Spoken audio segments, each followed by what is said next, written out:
Hey Scorpio, I'm Eleanor and welcome to Peaches by Starlight Tarot. This is your April overall reading where we will be exploring your theme, which is the Seven of Swords. And this came out in your 2020 annual that's linked below if you want to see where I talk more about this card and where it fits in with your March and May energy. But this is going to be talking about a month where you're going to need to hold off making decisions before you have all the information, and to avoid jumping to conclusions and leaving information on the table, being clear with yourself and not lying to yourself, that kind of thing. So I'm using Secrets of the Mystic Grove to get your week by week breakdown, and then I will do 4 more videos, one for each of the cards that comes out, to get a pick a card, and that will clarify even more tailored to you. So go ahead and subscribe if you want to get notified when those come out. If this general reading doesn't feel like it's meant for you and you would like to get a private one, I do those through email. My Etsy page where you can find those is linked below, as well as there's a section where you can just create your own by choosing the decks you want me to use and how many cards you want me to pull from each one. Alright, so, alright, tune in. Alright, for the first week of April, what does Scorpio need to know? What might be hidden? What might not be immediately obvious to Scorpio the first week of April? What does the Seven of Swords imply? That they could be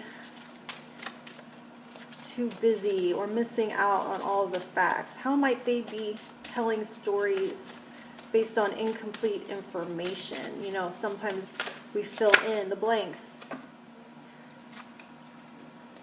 Trust. Alright, second week of April for Scorpio. Distance. Third week. How is the Seven of Swords going to play out? What's it going to look like in the third week of April?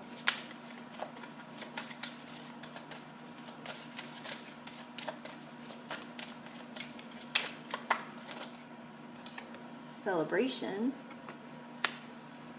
Fourth week of April. What's the Seven of Swords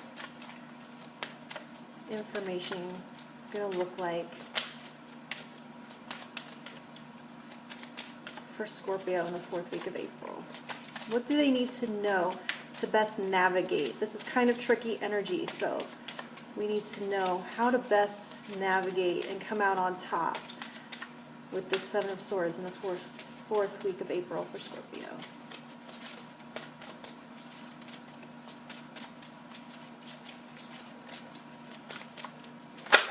Go. And you have Bloom. All right.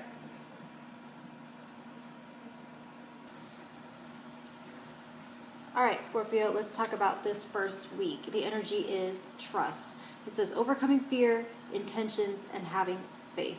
So with the Seven of Swords indicating that you won't have all the info you need, and there may be some gaps, you're going to have to trust at this time that those gaps are not filled with things that are out to get you. And so by accepting that you don't know everything and that you are going to have to proceed based on faith, that you might find out that making assumptions was causing you to miss out on something. So you're going to have to trust that even though you don't know everything and that there are secrets, that everything will be working out and that it is safe. All right, number 2, week 2, you have distance.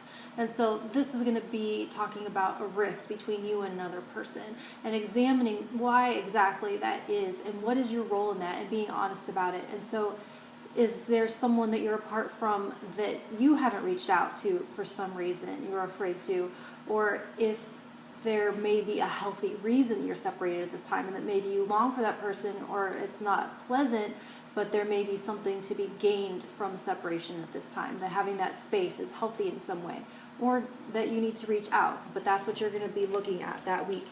The third week is celebration, and it says bliss, joy, and delight, and this is talking about looking for delight and happiness in your life, and that even though the Seven of Swords does imply a lot of challenges, that those types of challenges and change do imply life, and that's, you know, when all those challenges are over and it's permanent peace, well, you know what that means, right? So it is those hard times that give context to our joy, or it doesn't make any sense. It fades into limbo, meaninglessness level thing if you don't have the ups and the downs, or to have the joy actually make sense in context, and to actually feel like something different, and to feel like an up versus a down. So in the 4th week you have bloom, and this is going to be about not playing it small. You're going to be seen for your efforts if you've been following your guidance, and there's going to be praise for a job well done here. And so being modest about it, or playing yourself small, or leaving parts of yourself on the table, hiding your light under a bushel, isn't going to serve you at this time. Go ahead and bask in it and enjoy it, okay? So go ahead and subscribe if you want to see the 4 videos that I'm going to do that are going to look deeper into each one of these with a pick a card reading, okay? I'll talk to you then. Thanks.